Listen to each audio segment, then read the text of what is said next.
This is just a quick introduction to the podcast, just to let you know that I split it into two. That wasn't my plan when we got started, but we ran a bit long. And as you'll find out if you listen to the end, there was sort of a natural break. So I took advantage of that. Anyway, let's go.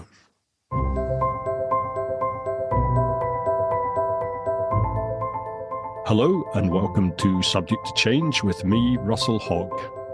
My guest today is Anthony Kaldellis. Anthony is Professor of Classics at the University of Chicago and is a leading authority on the Eastern Roman Empire.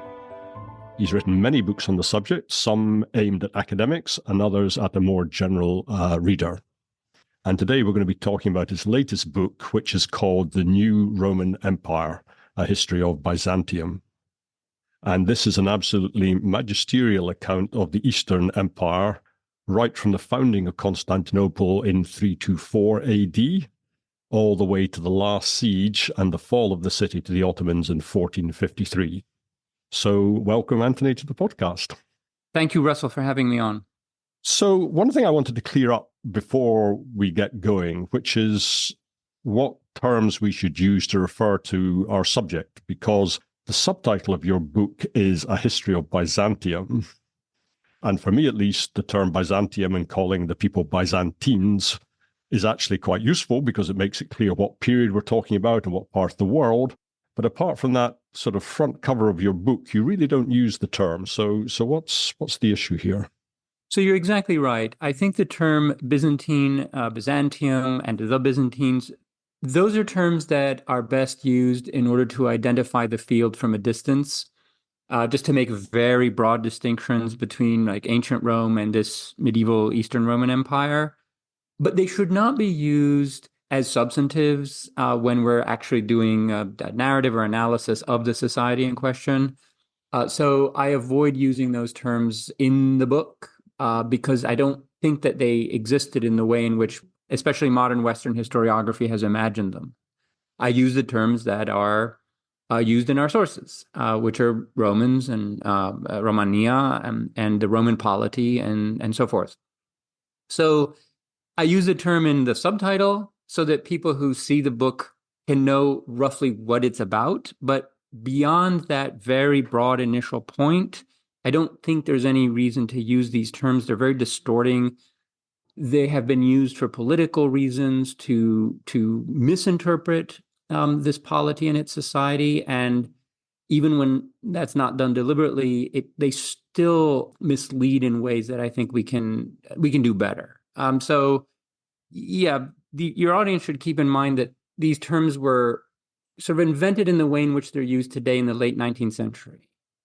They're not particularly old. I mean, they're old words, but they meant something very different at the time. So Byzantium is just an archaizing name for the city of Constantinople. The Byzantines were only the inhabitants of that city. So it's modern historians who have used those terms to refer to the empire as a whole and all of its population, but it's a very misleading usage. Okay, so, well, I'll do my best to try and avoid. No. So don't worry about it. The field is in the midst of a transition. We're debating these issues right now. There's not like a clear consensus or an alternative has emerged yet. So, no one's shaming anyone for using older terms or newer terms, but just use whatever feels normal to you, and eventually things will change or not. We'll see. Okay. One thing I was curious about quite early on in your book is that the one thing I thought I knew about the Eastern Empire, I think this is right, is that it's a Christian empire. Right from the start, Constantine famously converts. Well, he sort of converts, even if he hedges his bets a little bit.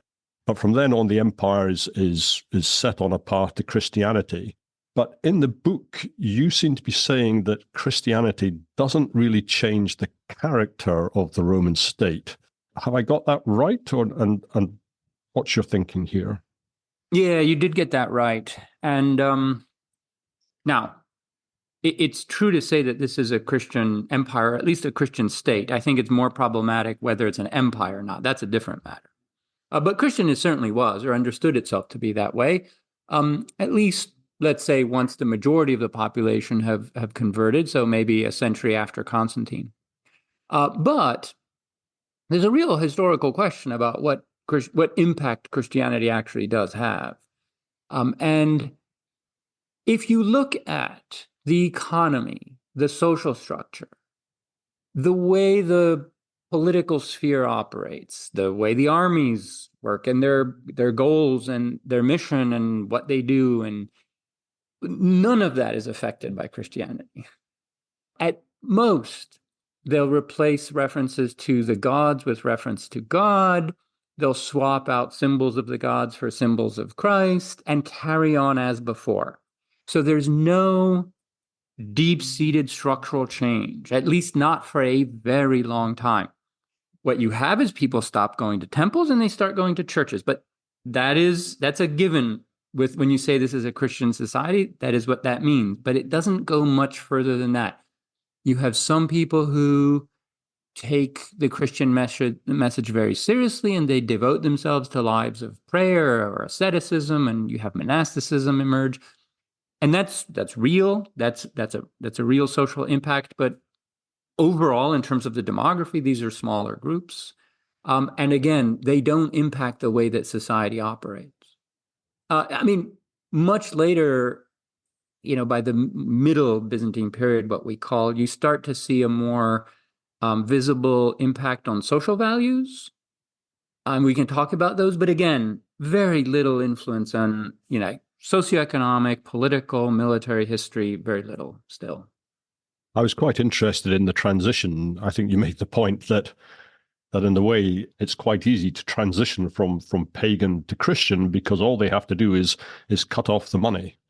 And once you cut off the money, the festivals disappear, the temples fall into disrepair, and in 100 years or so, there's basically nothing left of the pagans.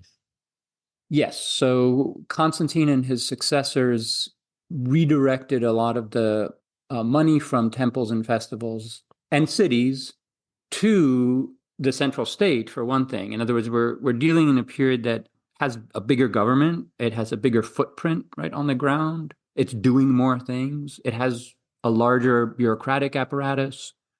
And so it requires more funds.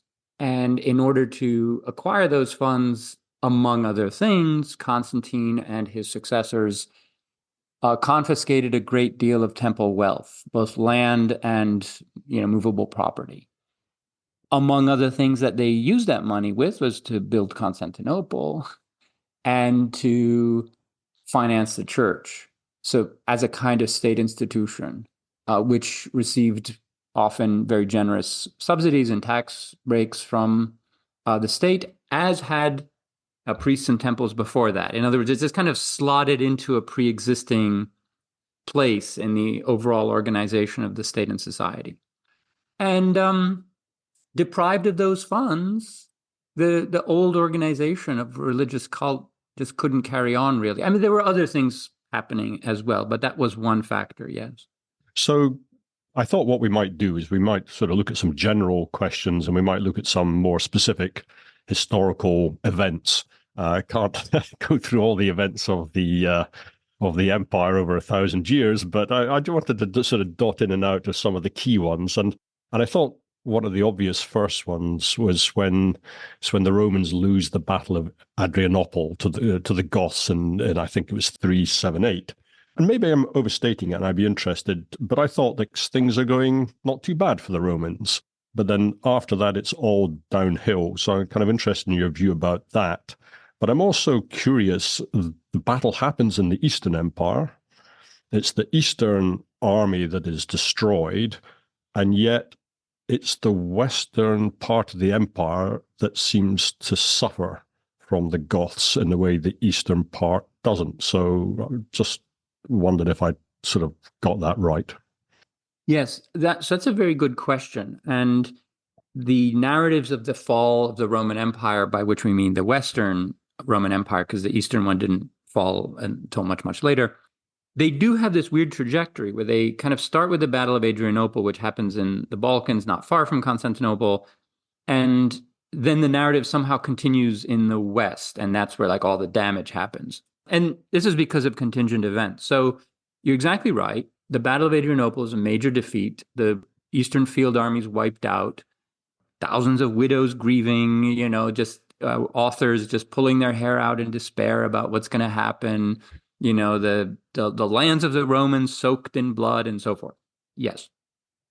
Now, what happened was that the West bore the brunt of that because, for a number of reasons, the Gothic problem was relatively contained afterwards. There was a war with the Goths that resulted in a kind of accommodation, a peace treaty, but it was on terms that the Romans made unusual concessions that they normally didn't with their enemies, which allowed for the existence of a quasi-autonomous sort of Gothic presence in the Balkans.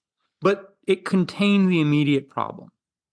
And what happened after that is the Goths, these Gothic armies that sort of coalesced around their leaders, long term, they realized that there wasn't much that they could extract from the Eastern Empire in the Balkans, which was a relatively poor area. They had been assigned to live in the relatively poorest part of it. Constantinople was very well fortified. So were the other cities in the area. Romans were investing in the fortifications at this time. So the Goths could go out and plunder and raid, but they couldn't quite, make much progress in terms of securing salaries, concessions, payments, lands, these kinds of things. I'm going to make a very complicated story simple here. They eventually just emigrated to Italy, which is a much nicer land of central Italy. If you're an army looking for a sweet deal from the Western emperors. Now, here's the thing: neither the Eastern nor the Western emperors were really willing to deal with them, with the Goths, to deal with them in terms of give them what they wanted. They were treated as grudgingly as undesirables, whom you had to appease somewhat because they were a large army, they were dangerous, but for various reasons, the Romans were not too keen on making concessions to them or further concessions. And so the Goths just kind of wandered around for a while, trying to extract concessions around Italy, and then eventually they moved into Gaul. Where they settled down, and eventually there was a settlement in 418 where they were given some very choice parts of what is today southern France. Okay, so that process was the history of the Goths trying to find a place to live in the Roman Empire, and for various contingent reasons, it ended up being in the West.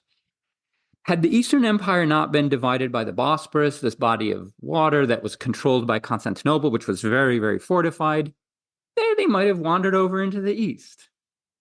Later Goths tried to do that. Other people tried to do that. But it's just a feature of the geographical situation of the Eastern Roman Empire that these bodies of water, right from the Aegean, the Sea of Marmara, the Bosporus, and the Black Sea, separate Europe from Asia. And so the authorities can contain problems. If you have a problem on one side, you can prevent it from crossing over to the other, because Constantinople is this bunker fortified city right at the crossing point. And if you have a fleet, which the Romans did and the Goths did not, you can control who gets to cross. So that kicked off a process whereby these barbarian armies that were wanting to enter the Roman Empire at this time ended up settling more in the Western provinces than the Eastern provinces. And so you have the Goths, and then you have the Vandals and the Suebi and all kinds of others. And gradually the Western Empire is dismembered. The Eastern Empire recovers. It doesn't face these problems. The Balkans are, ravaged and destroyed every once in a while, but they're not the most productive, economically important parts of the Eastern Empire. Those are Egypt, Syria, Asia Minor. So there are geostrategic reasons for this. The Eastern Empire it then embarks on a trajectory of growth and prosperity, which doesn't end until the 6th century. So the Battle of Adrianople didn't affect the East that much. Yes. Okay, well then let's jump to the 6th century and let's jump to the reign of Justinian. And he's sometimes called Justinian the Great. And so this is a sort of a slightly simplistic question, but it's one that maybe Tyler Cowen might use. So is Justinian underrated or overrated? I think a better way to phrase that would be, is Justinian underestimated or overestimated? Not rated, because it is difficult to find people who like Justinian or who admire him, let's say, or who would, without reservations, include him among those sort of great rulers and everything. He's just a very, very mixed bag and a very difficult person and ruler to come to grips with. He certainly had a major impact, so that much is clear. In so many areas of life, from wars to the law to religion, he definitely intended to put his stamp on his age, and he was, as one historian put it, he was over aware of living in the age of Justinian. So he did try to change very many things in accordance with his principles and ambitions. And in some areas he succeeded, and in some he did not. He did some positive things, built Hagia Sophia, for example, codified Roman law, passed certain laws that were, overall, I mean, you look at them and this makes sense. But at the same time, he caused so much destruction for so many people through his religious intolerance, his persecution of religious dissidents, many of the wars, which were either destructive or pointless or both.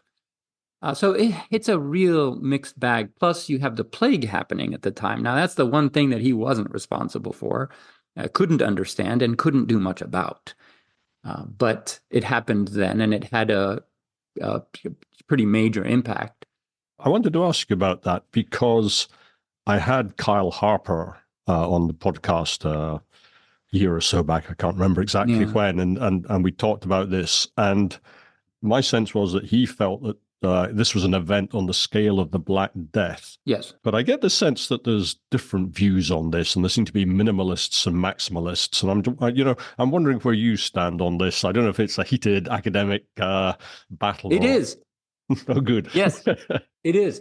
So the way I put it in the book is that there are maximalists and there are, let's say, moderates. I don't think there are any minimalists. Everyone agrees that the plague was a terrible event for people who lived through it. It killed very, very many people, and we're agreed on that. But there's a real difference between, let's say, killing off 50% of the population, which is what Kyle says in the book and implies in the graphs that he provides and so forth, and say, guessing that it might have been closer to 10 or 15%. Right? I can't bring myself to imagine that history could have happened the way it did with a 50% loss. Everything would have just ground to a halt. And it doesn't. All of the activities of the state and society and economy and the armies and everything just continue on as before, except under a little bit more stress. You can see the stress. You can see stress in the finances, you can see stress in recruitment, but you don't see anything of the kind of catastrophic changes that would have been caused by a 50% mortality. Anyway, so if you read histories of the Black Death in the 14th century, that does seem to be a much more catastrophic event for people who went through it, but also for the states and societies that experienced it. They just had to stop what they were doing and regroup and try to rebuild. This does not happen in the 6th century. So there is a debate about this, yes. Okay. So, well, okay, there's another sort of slightly general question. Aside from this, what are the things you think that other historians tend to get wrong about, well, the Byzantine Empire? Is there some area that you think that the consensus is wrong? Well, I mean, a good part of my academic career, as a publishing at least, has been pointing out some of those things.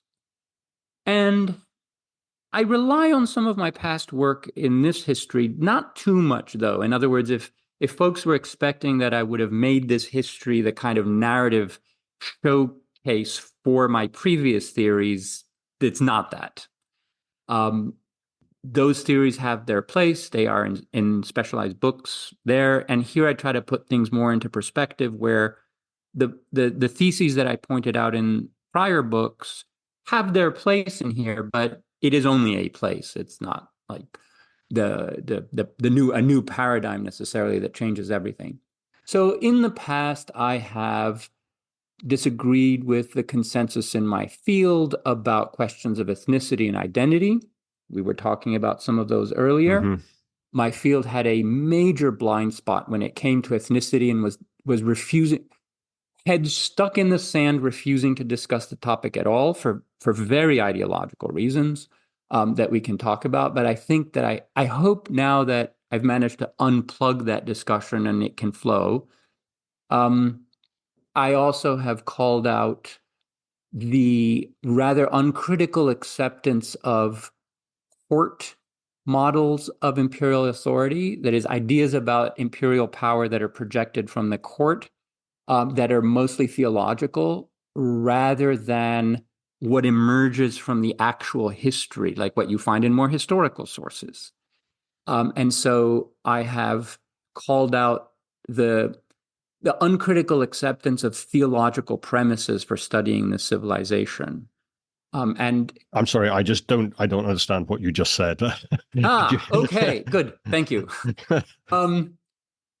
There was a certain type of discourse, let's just call it propaganda for just for this sake of making it easier for the audience to understand, where the court would say, the emperor is appointed to rule by God, is favored by God, is crowned by God, and I am designated by God to rule over the empire and to, whatever. And for a long time, my field took that at face value, that, this is what people believed, and turned that into a kind of sociology of power. In other words, so that's why people consented to the imperial regime. That's why they paid their taxes and all that. That is pure BS. It's 100% BS. The emperor was, in fact, emperors were all in a very vulnerable and almost precarious situation sometimes because there was no law of succession. There was no right to the throne, right, whether by dynastic succession, family, social status, or anything like that. And so at any time, emperors could be challenged by usurpers, as had been the case in the earlier Roman Empire. Yeah? And they were challenged very often. There's something like 110 civil wars in Byzantium, which are simply, now we say civil wars, this isn't like the English Civil War, this isn't, or the American Civil War. They're not like that. They're much more like violent political campaigns. And they're usually over very quickly. Usually they don't have many casualties. Sometimes they do. Usually they don't. They're entirely about who's in charge. They're not ideological. It's not about changing any kind of system of power or ideology of power or big issue like slavery or parliament versus the king or anything like that. They're just about who's the better person to have in charge. And can you muster enough support to challenge an emperor who's unpopular? So emperors are always kind of defensive about this and insecure about it. And they're always looking over their shoulder. And the actual history of East Roman politics that's the dynamic.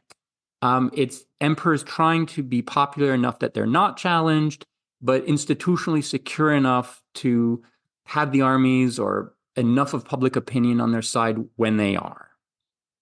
And one of the instruments that they use to kind of protect themselves ideologically is this imperial idea of, God favors me, God favors me. Yes, God favors you until the moment he doesn't. And they all understood that. And the moment he doesn't, and there's a usurper, and that usurper looks, is more popular, God's not going to step in. Like, they knew this. So that was I think it was an attempt to ameliorate the vulnerability of the emperor. And so it's a kind of defensive ideological mechanism. But my field, for a very long time, and again for ideological reasons of its own, was treating this as some kind of bedrock foundational doctrine that everybody accepted, and that we must understand East Roman politics, quote, Byzantine politics, as centered on that idea, right? I don't think that's right. It was much more complex. It was part of the picture, but it wasn't the foundation of the political order. So those are some of the things that I've called out. In this book, I would say that if this book has, I'll mention one idea that is sort of pervasive throughout the book, which in a certain sense diverges from the general consensus. It's that the state made insistent and numerous frequent proclamations that its existence was to serve its subjects, the public interest. And my conclusion is that by and large, those were sincere. Not that there's not corruption or self-serving or greedy elites or whatever, but by and large, it did follow through on those promises in ways that its subjects could see. So in very dangerous times, they understood that their taxes were being paid to the state to hire soldiers locally to defend them against foreign enemies, sometimes infidel enemies, whom they did not want to be attacked by, far less ruled by. And so there was a great deal of consensus and consent to the operation of the state, however coercive it might have appeared in the moment. And so I don't see this as a case of just out and out exploitation. Like there's these distant elites in Constantinople who have no connection to the provinces and they're just sucking up all of the wealth. No, it's exactly the opposite. The elites in Constantinople are drawn from the provinces. You look at Justinian's inner circle, his top elites. Only one of them was from Constantinople, and that was his wife, Theodora, who was not an elite before he married her. Right? No, these are provincial notables who are drawn up into the imperial system and who always retain links to the provinces. And insofar as they were acting as public officials, they sufficiently retained a sense of responsibility toward their subjects in that regard. Sufficiently. Now, this is not perfect, but it was enough to secure consensus and consent for a long time. And this is in part why the state lasted for so long. Okay, so let's go back into sort of specific history. So we're into the 600s, and there's this huge war between the Romans and the Persians. And I had James Howard Johnson on the podcast, and he calls it the last great war of antiquity. I don't know if that's his phrase or whether I thought it's pretty good. Yeah. But rather than talk about the war, can we just talk a little bit about the Arab invasions that follow after? And that's 634. So Muhammad has died just a few years ago, just a couple of years previously. Yeah. And the Arabs come bursting out of Arabia, I guess. And in just a few years, a decade or two, they've taken the whole of Roman Egypt, they've taken Syria, they've taken Palestine, they eventually take Africa. More to the point, they take the whole Persian Empire. And I just don't understand how this is possible. And I know that everyone says the Romans and the Persians are exhausted from this long war, but the Persians the Romans had their tails up. They had just, been victorious with their super trained army. The Persians still had armies that really hadn't fought. And these empires have lasted for hundreds and hundreds and hundreds of years. What's going on here? Well, you're not the first person to ask these questions. And there's a certain level at which there's never going to be an answer that will satisfy you if you put it in those terms, in part because this is one of the worst documented periods of East Roman history or even Mesopotamian history. The non-Muslim sources for the conquests are very, very few and meager, though sometimes they have the advantage of being contemporary, but they're just scraps. whereas the Muslim sources are much, much later and embellished and elaborated with, all of the gaps filled in, and they're just not really reliable. It's difficult to know which reports to trust. That's the thing. We're all sure that there are a lot of very reliable reports in there, but it's just very difficult to pick them out from the later elaborations. So it's very poorly documented. However, I'll say this, that the Roman Empire never had any reason to fortify and defend the frontier that looked toward Arabia. It wasn't a high strategic priority. The most that could ever come out of there, that had ever come out of there, were, some minor raiding, cattle rustling, basically, or taking captive some locals and, take them off into slavery. But it's not something that required the buildup of a major military presence there.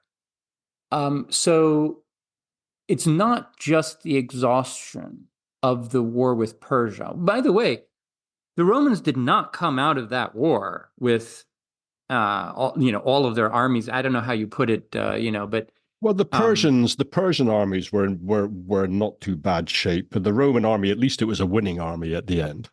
Oh, the Persian armies were in shambles. I thought they had an army which hadn't even been tested yet. Oh, I don't want to get into the detail because I don't know it well enough to sort of dispute. They might have, but they, even after losing the war with Rome, they had then engaged in a series of civil wars among each other. Okay. And they are also facing an enemy who is coming from a direction that they had never thought to secure. In other words, even if you think about it in terms of military defense, both empires rely a lot on fortifications that, and which is not to get too technical, but they function in a certain way in blocking the progress of invading armies. And they just didn't have those kinds of fortifications there. They'd never needed them. Their armies were oriented in different directions. Both Heraclius and the Shah were facing major financial problems, so they're not about to just start recruiting. The major threat to each other had lapsed with the end of the war, and so they wanted to reduce expenses, not ramp them up. Also, it seems that the Arabs had managed to put together an army that was, estimates. There's some good estimates. Fred Donner has estimated their total forces at operating against Rome at about 24,000 or something like that. Very mobile. That is the size of a very large Roman field army. A Roman field army at this time might have ideally something like 19,000, 20,000 soldiers.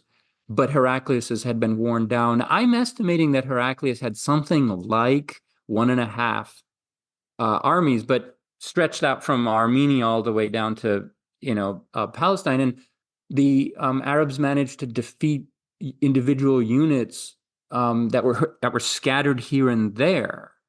And so by the time that Heraclius managed to put together a large army, this was the Battle of the Yarmouk in 636, it just came down to a battle, and they lost that battle. So one answer to your question would be, well, they lost a decisive battle when it came to it. Yeah, it could have been different, but it wasn't. Could have gone differently, definitely. Yeah. And one thing I was slightly surprised at in your book is that I think you say that the Christians in the lands which are kind of disputed over time between the Arabs and the Romans, I had heard that because of the religious divisions within the empire, that some of the citizens actually preferred Arab rule because they weren't persecuted for their religious beliefs. But I think you say, no, that's not quite right. And there I'm reflecting what seems to be the consensus among historians on this point, that religious differences among Christians did not ever lead any of them to prefer to be ruled by Muslims. That there's just no good proof for that. You see, for a long time, historians had relied on these much later narratives that were written under Arab rule, which imply that. that, in other words, that, our communities helped you guys out when you invaded the Roman Empire. But the problem is that the rights of a particular city or even community or group under Muslim rule is largely dependent on the narrative of its surrender to the Muslim armies. So if you resisted to the end, you got the worst terms. But if you welcomed the Muslim invaders with open arms, then you got the best terms. So long term, these communities have an interest in rewriting the history of their first encounter with the Muslims to make it the most favorable for themselves as possible. So there's a built-in bias in pitching the sources that way, and which is in fact what we see. We can even see cases where we know there was resistance, but over time that narrative gets rewritten to be one of welcoming the Arabs with open arms, because that then retroactively secures them better terms. So you can't trust those sources. And if you can't trust those sources, we have none that support the narrative of welcoming the invaders. That just didn't happen. The only case where that's possible is not in the Arab invasion, but in the Persian War. It appears that there were some Jewish communities in Syria, Palestine, that supported the Persian invaders. This is in the 910s, so a generation earlier. And there's evidence that they did that, and they made their own decisions about that. That's fine. The 610s. Yes, I'm sorry. What did I say? Yeah, the 610s. But not during the Arab Muslim invasions. There are no stories about Jewish groups that welcomed them then. Again, a very undocumented period from our standpoint. So talking about religious division, I want to talk about the division between the Eastern Empire and the papacy. And I want to come back to it later when we come to the Fourth Crusade. But is it worth foreshadowing just a bit? What is the nature of the sort of slightly poisonous dispute between the papacy in the West and the emperor and the Eastern Church? Yeah, so many historians, especially historians of Christianity, will have you believe that the real differences between the Church of Rome and the Church of Constantinople, or what today we will call Catholic and Orthodox, and I'll use those terms just for the sake of convention so that people know what we're talking about, even though those terms weren't used at the time to distinguish between the churches. They would have you believe that this really starts in the either the 9th century or the 11th century or somewhere in between there. In fact, I believe it goes back to the very beginning of the imperial church, just either under Constantine or very soon after. And it has to do specifically with the very different views about the organization of the church that were held in Rome and in the East. So Rome develops a theory according to which the Bishop of Rome, or the Pope, is the supreme head of the church, far above any other bishop, not only in terms of just prestige, but also certain kinds of institutional authority. So at first, this was the right to be the arbiter of basically any other dispute in the church, specifically regarding personnel. In other words, if a bishop is deposed anywhere in the Christian world, he has the right to appeal to the Pope to convene, to initiate a process whereby the Church of Rome and its own, instruments, councils, synods, whatever, will have the final word. And eventually, the Rome extends that right of supervision to deciding on even theological matters and whatever. So the rhetoric that comes out of Rome, not just the rhetoric, but the sort of ideological position, is that the See of St. Peter is the ultimate authority in the church, the final arbiter of any disagreement. This position was never accepted in the East. In the East, Rome was regarded as a church of high honor that was first in terms of like its prestige, but that didn't translate into any kind of institutional authority, far less a kind of monarchical position over the church. Instead, the view was that matters that affected more than one sort of region, let's say, of the church should be decided by a council. And the councils are convened by the emperors. So when a problem gets so big that it's affecting the whole Christian world, the emperor needs to convene an ecumenical council with representatives from all of the churches who will meet and decide and resolve the issue. And now, of course, this is obviously very difficult to organize. Emperors did that because there were always problems, like who do you invite? You can gain the representation to get exactly the results that you want, and all of the emperors did that. So the major councils of the church were held in the East, not the West. And the Church of Rome recognizes them, though sometimes grudgingly, so very grudgingly, because those councils do not enshrine this kind of apostolic supremacy of the Church of Rome. They defer to Rome as a sort of place of honor, but otherwise all of the bishops collaborate and resolve the issues, or whatever it happens to be. And those councils also elevated Constantinople to a position sort of equal to that of Rome, or nominally equal to that of Rome, though second to it in honor. And Rome never liked that at all, and sometimes even refused to ratify councils that otherwise enshrined its positions, because those councils also elevated Constantinople to this higher rank. Anyway, so there's right from the start, there's the potential for tension and dispute and conflict, because Rome will just periodically not recognize something that happened in the East. And it's fundamentally staking out a position which the East simply can't accept, right? I mean, there's no way they can accept effectively rule from Rome. Yes, rule of the church, yes. And so periodically, from very early on, you will have schisms. That is when two churches, let's just say, they're not talking to each other. Like they're not disagreeing over theology or belief or whatever, but they're just like, yeah, they're having a bad day. But these bad days sometimes last 30 years. And this happens on and again and again and again. So even in the early period, about a third of the years, I don't know, I calculated it somewhere, I don't know, maybe it's a third or something like that, are periods when the two churches are in schism. They're not talking to each other. They're not like recognizing each other, or they're.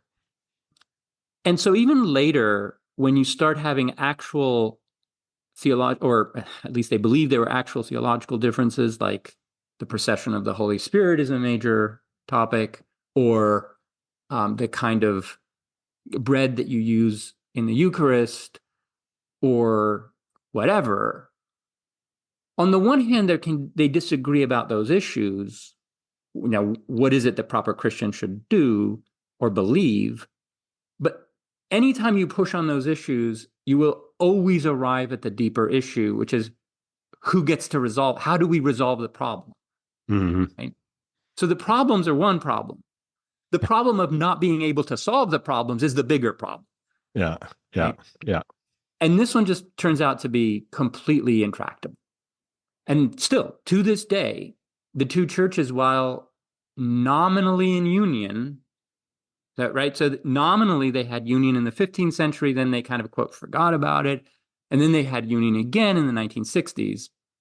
They still don't see eye to eye about this, and therefore can never have any meaningful joint action, because they don't recognize each other's leadership structures. And I guess there's a lot of prejudice against the Byzantines in the West, and that's true then, more so over time, and it's now as well. Perhaps the way we look, you were saying earlier, the way we've sort of been encouraged to see them, but they did behave quite disgracefully in some ways, and one thing I have in mind is that they allowed women to rule, and I mean, what? So was the way the West viewed women rulers, was that very different to Byzantium, or is it just that it so happened that they were that there were powerful rulers in Byzantium because Byzantium had powerful rulers. Well, I don't think the differences were that significant. And even Western countries, Western Christian kingdoms, at one time or another came around to the idea of a woman being in charge, at least for a while. I mean, even think of it, I mean, in English history, you have Elizabeth I, who managed to pull it off successfully. But that's late. That's very late. It is late, yes. But here's the thing, though. The Eastern Roman Empire is way, way ahead of its Western counterparts as a Christian country, in part because it never had to rebuild its relationship with like Roman law, having a common system of law for all people and for all of its citizens and so forth. For that matter, let me just take time out here really quickly and point out that there's a narrative about the emergence of the modern state that is so limited to Western Europe, right? So not only the idea of the sort of nation state, but also an actual proper state that can, for example, tax all of its citizens and recruit a national army, that happens so late in Western Christian countries, really like sometimes maybe 18th century. That's all standard in the Eastern Roman Empire. That's the default. That's just how it's done, and it's how it was always done. The land was surveyed. It was taxed. I'm going to say fairly. That means it's a flat tax. Everybody pays the same. There's a lot of variation, obviously, in terms of what you pay to the state, but there was an attempt to sort of equalize it. Now, of course, today we think of flat taxes as regressive, but by ancient standards, they're very fair. Also, it recruited its army from the entire population of its territory in order to protect the entirety of the territory. So it functions essentially as a national army. It has a single law of citizenship. The law of citizenship is that anyone born within the Roman state is a Roman citizen. So this is why you're saying it's not an empire, right? Earlier on. Yeah, that's one of the reasons, yes. It's also a majority ethnic Roman state, which is another reason. But that's a different matter. So all of these things would have just been fantasy in the West. And how does this affect women? Well, it's not that women had necessarily, I mean, women didn't have political rights in the Roman tradition. Obviously, they couldn't like hold office or anything like that. However, Roman law, especially imperial Roman law as modified by Justinian and so on, had given them a lot of rights, legal rights, especially when it comes to inheritance. And now remember also that this is not a society in which inheritance is governed by primogeniture, right? So estates, all of the heirs are entitled to a portion of the inheritance. It doesn't all just go to the first son and the rest go find a place in the church or whatever. So this also prevents the buildup of, generations-long noble houses that just get richer and richer and richer, because with every generation, often, now, I mean, not all the time, they often don't have more than one son, but they get broken up. Women get a portion of the inheritance and so forth. It's also not a society that restricts women in the private publics. That sounds weird, but like from private activities in the public sphere, right? So you can't hold offices, sure, but you run businesses, you own property, you handle your own, finances, either when you don't have a husband or in collaboration with your husband sometimes. So they're not banished from the public sphere. They're not, in other words, the religious bearded class that has a problem with women, and there always was, they don't get to cover up the women. It's exactly the opposite. They have to go live in the desert or behind walls. If women are a problem for them, they have to go away. So it's not a society run by the religious extremists at all, right? And women do have a lot of rights and property and power and so on. Now, this doesn't explain how it is that a woman came to rule, but it creates a little bit of the context. And see, again, there's no right to the throne. There's no law of succession. The person holds the throne who's able to do so. And the person who's able to do so is the one who has enough support around him, or in some cases her, to do so effectively. And the first woman who did that was Irene in the late 8th century. And it turns out she actually wasn't that capable, or at least many of her policies failed. She racked up too many failures very quickly, and so was deposed by, a finance minister. And, she was sent off to an island, and he took over. I actually wanted to mention Princess Irene because I was sort of joking about the awful things the Byzantines did, like, put women in power. There was something that was slightly sickening reading your book, which is to read about all the blindings. And Irene, actually, she blinds her own son. So Yes. what's the story with all the blindings?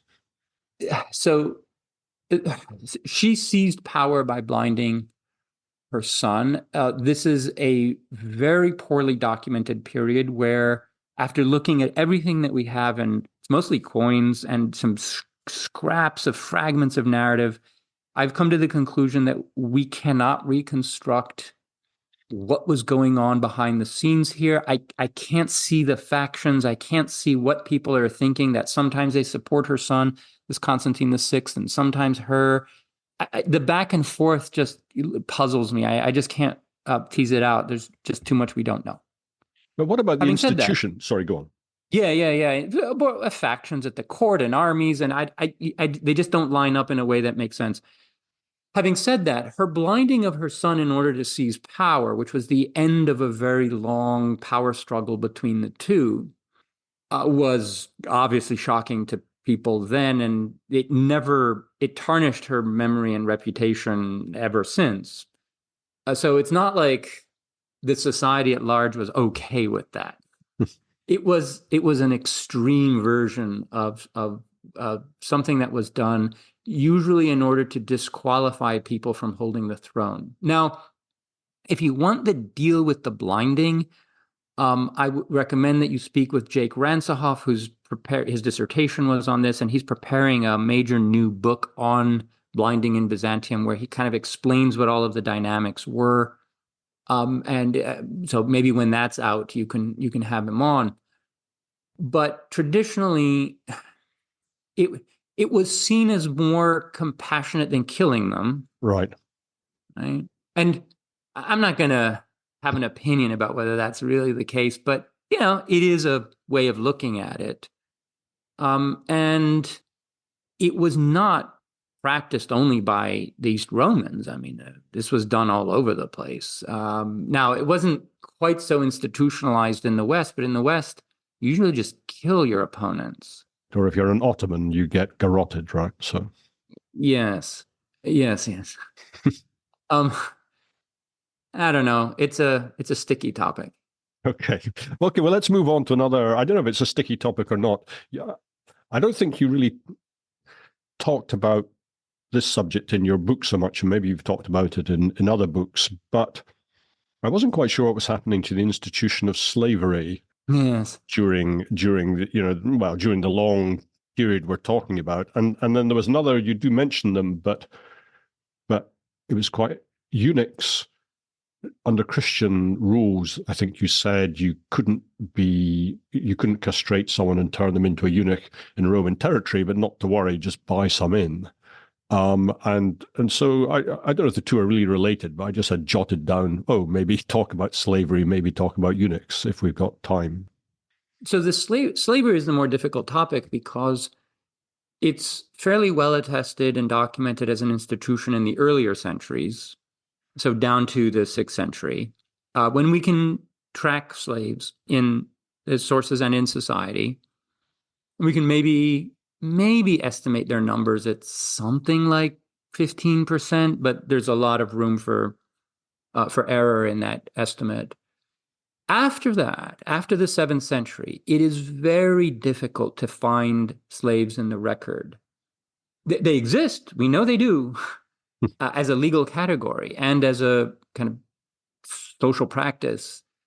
However, the terminology around them shifts so that it is very difficult to pick them out from domestic servants you might be employing, or even just your followers, like a retinue of some big man in the provinces has followers, domestics. Like, what are they? I mean, they could be anything from, like his badass warriors to his household staff to slaves. So this might have to do with, the sources don't want to talk about slavery in quite explicit terms. It's mixed in with all kinds of talk about, slaves of God who are everywhere. So it's going to take a lot more work for us to find these slaves. Now, when we're not talking about things like, foreign captives of war who are resettled on lands, those possibly were enslaved, it's murky. So slavery is a murky thing. It exists. There's a slave trade. Sometimes the slave trade is going through Byzantium. It's not in it, but they're buying slaves. It then becomes a much, much bigger issue in the late period when a combination of Genoese and Venetian traders and Ottoman conquerors sort of find common ground, and one group is buying and the other group is selling. And so large numbers of people are enslaved and sold off in this period. But in this case, the Romans are the victims of the slave trade, not the slave owners or traders, for example. Anyway, so slavery, we need more work on this. Eunuchs, you're right. Technically, it was illegal to castrate children in Roman territory, but it did happen. We know it happened a lot. And sometimes it could just happen as they would say for medical reasons, right? And, sometimes for medical reasons, it's necessary. And we have medical textbooks that describe when they thought it was necessary. But more likely, this was a kind of pretext for doing it without incurring legal sanction. They also imported eunuchs from abroad. You're right. So they did that too. And in part, this was because eunuchs had opportunities at the court and in the church. And just as, domestic staff, many were slaves. So the topics of slavery and eunuchs overlap quite a bit. But again, we need more work to know where and how exactly. So eunuchs were very present at the court, at least down to the 11th century. And they were employed as stewards and, household managers. And, you basically entrust them with sensitive business and so forth. But why do you need a eunuch? Why can't you have somebody who's fully intact doing these roles? So, it depends on who you are.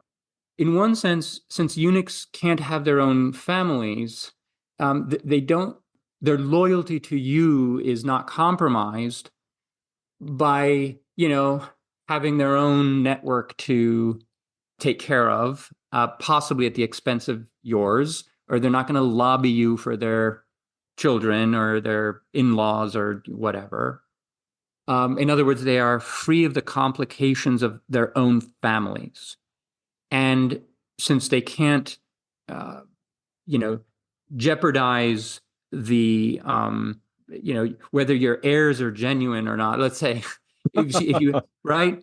So you can entrust them to be around the women folk, especially in sort of very sensitive cases like in the palace, where the legitimacy of an heir is something, the court cares about. So it's easier to entrust the empress and all the ladies in waiting and so forth to a sort of professional group of eunuch stewards and handlers than to, your. History was just too full of men who seized the throne because they worked their way up through the women's quarters of the palace. So this is a way that ancient courts found to block that avenue of ambition. But I don't see this happening, and maybe this is just ignorance on my part, actually. But I sort of see eunuchs in the Ottoman Empire. I see that in the empires of the East. But I know that people were castrated in the West and then sold off into the, there was the famous the famous castration trade in France, I think. But you don't seem to see eunuchs in Western Europe. Now, maybe that's just because I haven't been paying attention. There are definitely eunuchs in medieval Western Europe. Part of the difference is that they're less visible. And they're less visible because they tended not to occupy as many positions of power as they did, say, in Constantinople. And why do they occupy positions of power in Constantinople? And here's where Roman politics is different from medieval politics. Because remember, eunuchs at the court is something that you find under like the Julio-Claudians already. It's not some Byzantine thing. It's a Roman imperial thing, right? So in the West, let's say, if you want to give a sort of comparative feudal model, kings have very limited power generally. And in order to get anything done, they have to negotiate with their barons or, whatever title they happen to have. And the barons like to, hold all of these positions at court, which signifies their status. So being a very high status feudal lord in the West means holding all these positions at the court, master of horse or, keeper of the falcons or whatever it is, right? In the East, where there's an actual government, the emperors preside over a very large bureaucracy that is relatively impersonal. In other words, the bureaucratic apparatus, carries on regardless of who the emperor is, and it's not dependent on all of these lords who come in. In fact, there's nothing quite like a feudal lord in the Eastern Roman Empire. So the emperors have to make sure. So they have to make sure of a number of things. First of all, that they're not made redundant by their own bureaucracies. In other words, they have to have a way of checking their own bureaucracies, because otherwise, you know how bureaucracies work. They just take over all the procedures themselves. And they also have to make sure, what we were talking about earlier, that they not be replaced by ambitious generals or courtiers or politicians or whatever, which they could be in a palace coup or a civil war. So they need to find their own independent ways of checking those groups. And one of the ways that they do that is by using eunuchs. So eunuchs who are, let's say, of servile background or foreign background and have no families, so they're completely dependent on the emperors for their position and their livelihoods. And so emperors will very often endow these eunuchs with extraordinary commands or positions of power in order to use them to check the powers of, say, the administration or the powerful generals or any bearded man, right? So emperors are always playing this kind of juggling game of making sure that they're not made redundant and that no other centers of power emerge that can challenge them. And eunuchs are one of the pieces that they can use in doing that, because eunuchs can't take the throne and they're coming from outside the bureaucratic structures, for example. Right? So there you see why eunuchs would be useful to emperors. And many of these eunuchs are they're very, very capable men. I mean, they're men. They're not some other thing. They're for the most part seen as men, but a special category of them. And they're given military commands. They're put in charge of the church sometimes. They have real power, which is not something that can easily happen in the West, because the kings don't really have control over the government, in part because there is no government, right? At least not a regular thing like that. And whatever there is the object of ambition for all of their lords.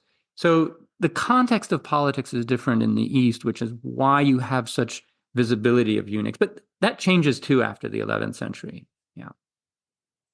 I'm just going to do a timeout here. I'm about, I think, 3/4 of the way through or 2/3 of the way through. I don't know how much more time you're willing to do. If you've got another 40 minutes, that would be great, or 30 minutes, but I don't know if you have. And if you... I do. Yeah, 30 to 40 minutes we can do. Give me a second to set out my bread from the freezer. Sure. Yeah. Okay, so we're going to take a break there. And I'm going to split the podcast, and Anthony and I are actually going to continue here, but I'll split the podcast, and we'll start again, in the next installment next week. I don't know, next 2 weeks, next 3 weeks, something like that. So this is the end of part 1. Thank you very much for listening, and we'll start again with part 2, which I hope you'll join us for.